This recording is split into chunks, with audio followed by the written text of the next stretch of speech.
Hallo zusammen und herzlich willkommen.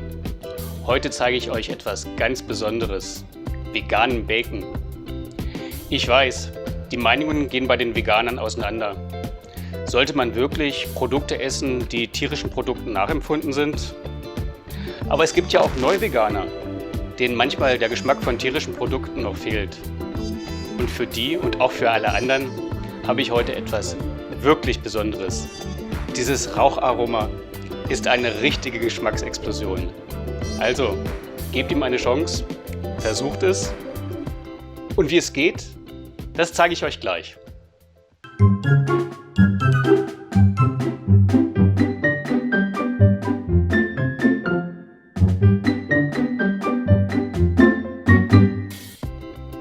Für den veganen Speck braucht ihr folgende Zutaten: 15 ml Olivenöl, 15 ml Sojasauce, 10 ml Ahornsirup, 10 ml Essig, am besten Apfelessig, 10 ml flüssigen Rauch, 1 Teelöffel geräuchertes Paprikapulver und 150 Gramm Kokosnusschips.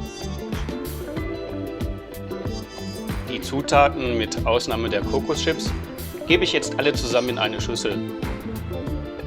Den flüssigen Rauch habe ich hier bei uns in den örtlichen Geschäften leider nicht gefunden und habe ihn dann letztendlich im Internet bestellt. Vielleicht hat ja einer von euch noch einen Tipp, wo man ihn bekommen kann. Schreibt es gerne in meine Kommentare. So, jetzt noch der geräucherte Paprika und dann rühren wir alles gut durch.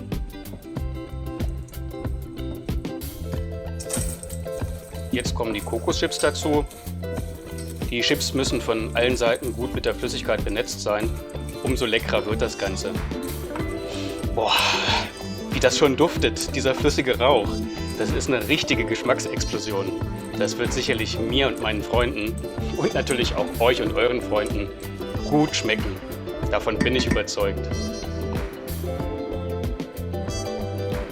Die Kokoschips gebe ich jetzt auf ein Backblech, was ich vorher mit Backpapier ausgelegt habe. Dabei achte ich darauf, dass die Chips etwas auseinander liegen, dass sie beim Backen nicht aneinander heften.